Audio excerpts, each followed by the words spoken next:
Hello, everybody. This is Mentor Buffet, and we are doing a very special segment of Help Me Please, where I answer your questions. Today, we are in Mammoth Lakes, where I'm doing an altitude training camp, and I have an actual, can I call you, a mentee here. My friend Bella is 10 years younger than me, also ran at Dartmouth. So we're really lucky to have the questions being asked right here in front of us. I don't know what she's going to ask.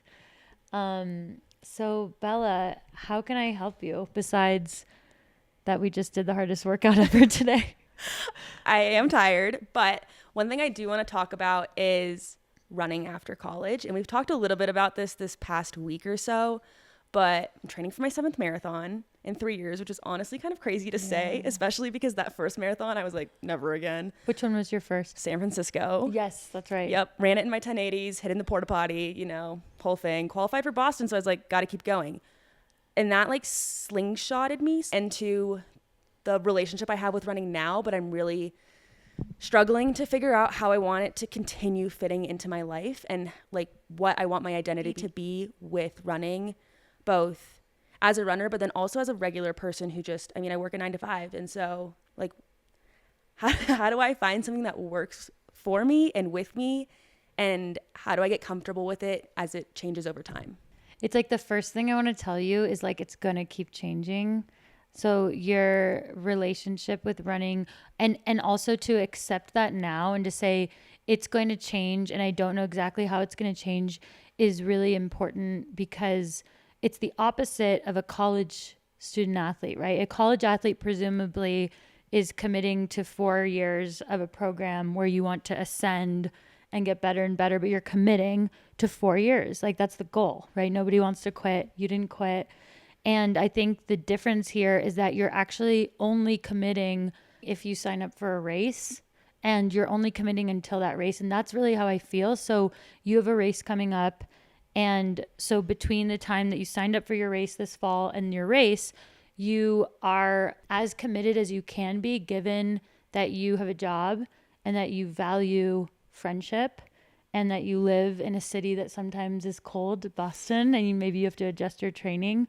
And so I think the first thing to say is if you sign up for a race, I think that's as far as you should commit to the lifestyle of it. And then I think it's always going to fall in a descending priority list underneath your top priorities, which for you are what?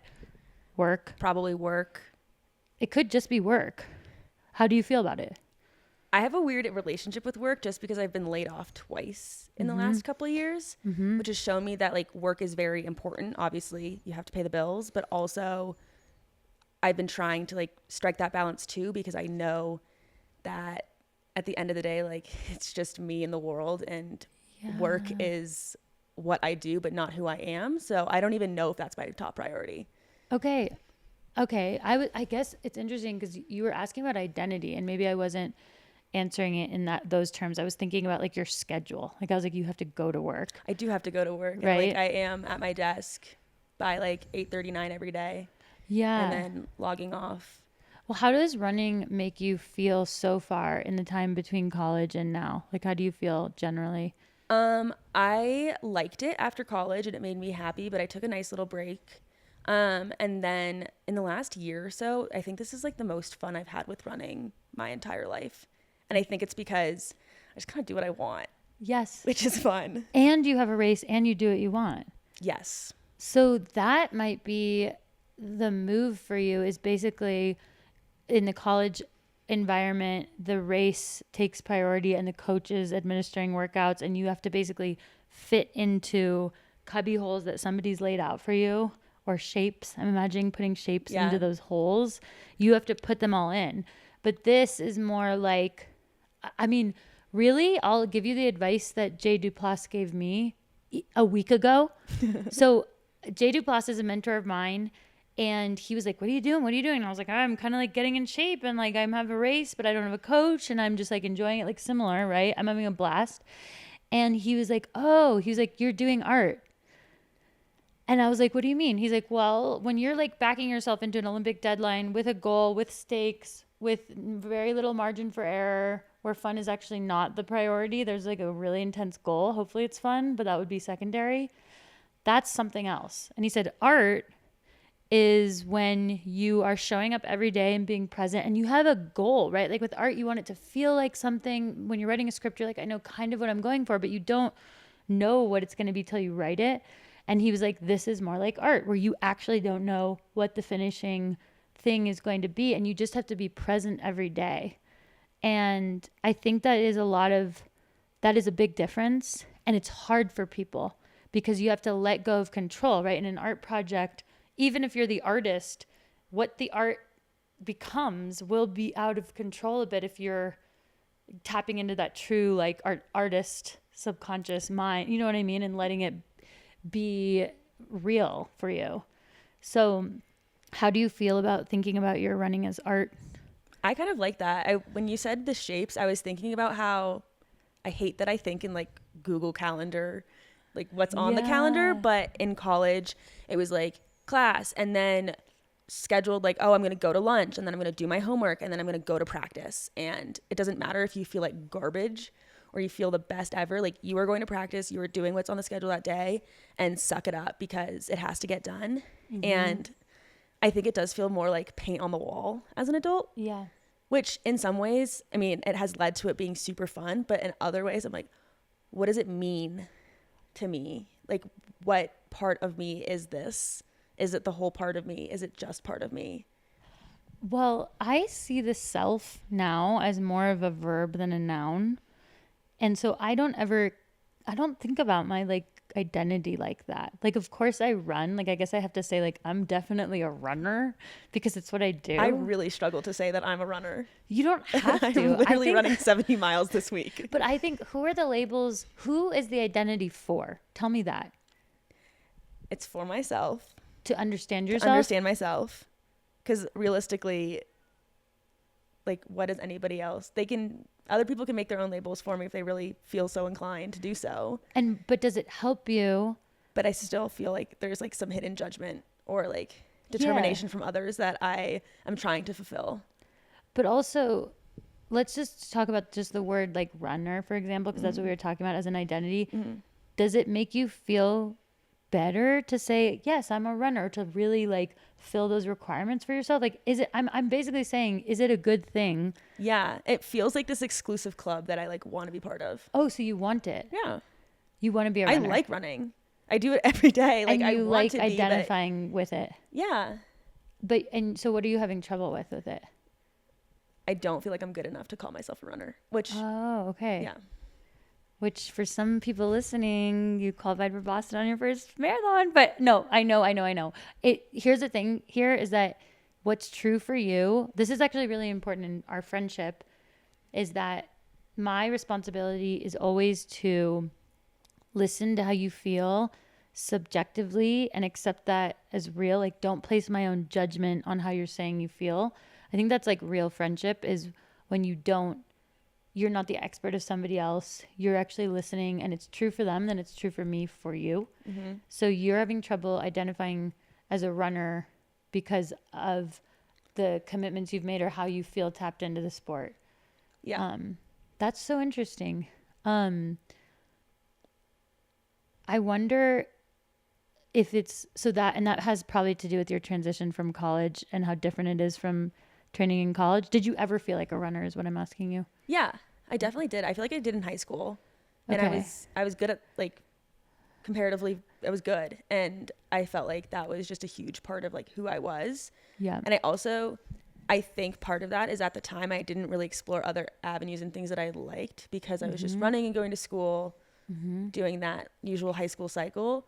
And then when I got to college and I did not have the college experience that I wanted, some might say it was bad. I mean, I learned a lot and I think that was good. But I think I kind of distanced myself from that identity at that time just because I continually disappointed myself. And then I think after college, it's been like, well, I mean, I do this all the time, which is it's more than the average adult does, especially with a 9-to-5.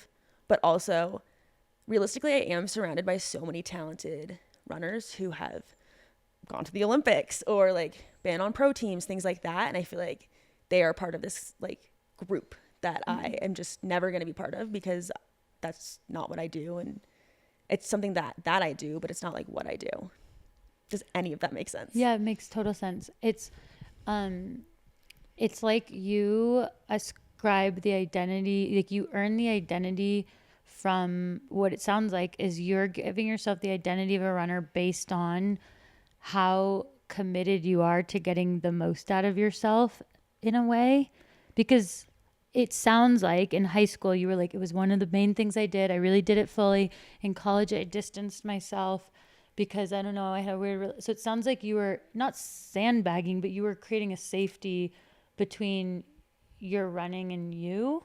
I think I was creating an emotional buffer just because, like, I didn't PR for however many years. Mm-hmm. I think by the time senior year rolled around, I finally was able to get my act together and really contribute to the team in a way that I wanted to, but I still was struggling with, like, what does this mean I am or what I do? Yeah. So is are you saying that having a PR is the only way to be a runner? I think now that I think about this, I really ascribe a time or a goal to the identity, which I know you're not supposed to do. Well, it also doesn't. It's so hard not to. Think about if there was, let's just take it out of Bella for a second. Think about if there was a person who ran 2 miles, 3 miles every day for their entire life. They're a runner. They're a runner. Yeah. They never ever race. They don't even have a watch. They just know this loop around the meadow. Yeah. Are they a runner? Mm-hmm. So I think that you have the wrong qualifier for what a runner is, and you're giving yourself this standard that has to do with personal bests, which may be a shade of running. You know, it's like, it's an important part of running that some people really go for. Yeah. But there are so many people, especially where I live in LA, probably where you live too. There's probably so many people who run more frequently than you'd think, who never race. Probably. Yeah. There are people out there grinding along the river in Boston every morning. Yeah, and they are runners. Yeah. So I think you just have like a plug plugged into the, like you're missing a cable in the, or you're like, you know, like a screw is loose, as they say. No. Like you're missing like a criteria is what I should have said. I think you're missing a criteria for what a runner is, and you used to fit certain other criterias, but you very much fit the criteria. You go to running clubs, you have running dates with your friends, like you sign up for races, you're running with me, you know. Like I would say you're missing the criteria of someone who just does the sport as someone who is a runner. If you run, you're a runner. Probably. Can you accept that though? Because there's something deeper going on, I think. And I think it's that you're afraid of something that I think separate than this. I think this is all a coping cover up for something else, just so you know. I mean, I can feel it. Yeah. Yeah. Like, I think you believe in yourself and you're a very talented runner. Do you have challenge with the way that you have to balance your full life and becoming a person and dealing with all the other things that come with growing up, and that it might be getting in the way of you running a really fast time? No, that's not at all. Yeah, no, I don't think so. I feel like running has just become part of my daily schedule, and it's like the one thing that I can turn to. What's the worst part about running then for you personally? I think it's I don't feel as fast as I once was. Like, I'm comparing current me to past me. And the circumstances are completely different. It's like potatoes and tomatoes. Like, they're both foods, but yeah, that's it.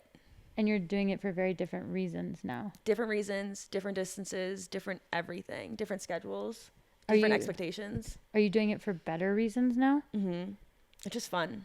Yeah. So I think you really deserve to connect the dots and go like one level deeper every time you go down this path, because a lot of what growing up is and evolving is having a sit down with yourself when something doesn't feel right and like talking through it. So like in this scenario, literally being like, hey, Bella, something feels weird about running, even though I have all my best friends that I run with. I meet them every day. I'm enjoying it more. It's art now, whatever.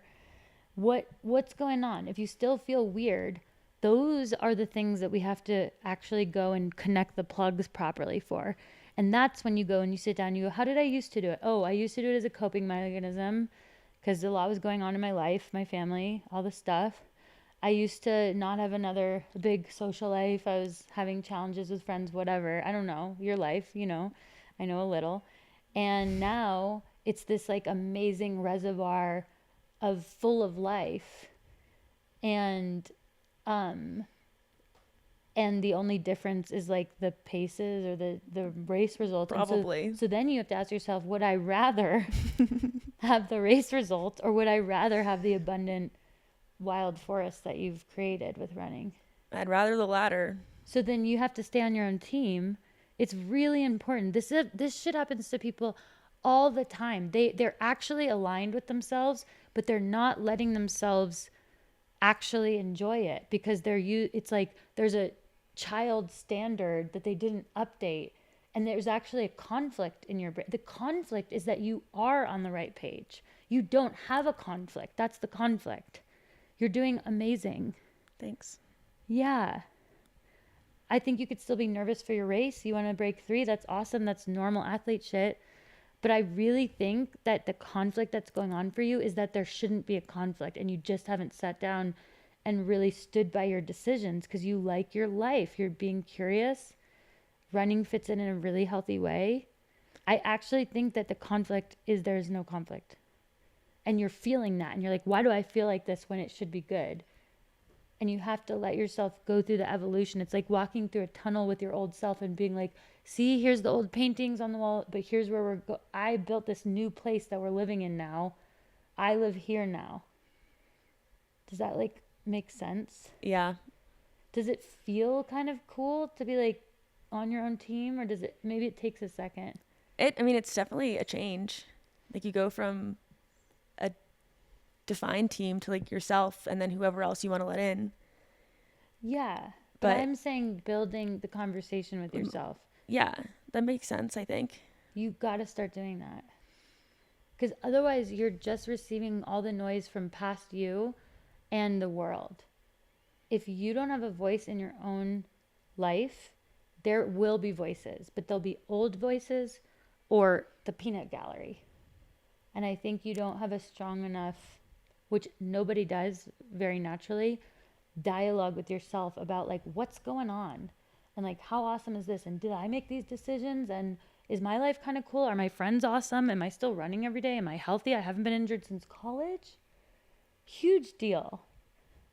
So I think the real thing here is you building this dialogue with yourself, literally a voice back and forth, and work through when you feel uncomfortable because you are on the right path. Like I know you are. We've talked. Yeah. And it's not certain, but it's art. All of it. Your medical path, all this stuff is art. And you deserve to get on the same team as yourself because you already are. You're doing the actions despite the emotional conflict. And I think there is no conflict. Yeah. It's weird to think about that there's really no conflict. I think there's no conflict. Yeah. Things come up in life. I just mean with this subject. Yeah, but like I think with running there always has been a conflict. So you're used to that. Yeah, and I'm probably looking for it. Yeah. There doesn't have to be. Some might say it's self-sabotage. Yes, everybody does that. We self-sabotage. Well, it's because habit feels good to us, and any change is disruptive to our nervous system. So it's going to feel uncomfortable, even if it's ultimately better. So you got to just know, like going through this little adjustment might feel uncomfortable, but it's a discomfort of change that is good. And so you have to also talk to yourself and be like, I know this feels weird, but nothing's wrong. And like you gotta build that loving relationship with yourself, and the one that's really smart. You're capable of doing this. Everybody is.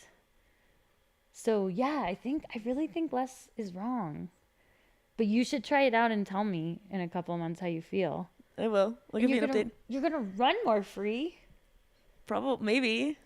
Yeah, all these other people on start lines. I know you're in a community. I know there's so many people around you where there is something wrong because they haven't faced certain things or they haven't evolved, whatever. That's not you.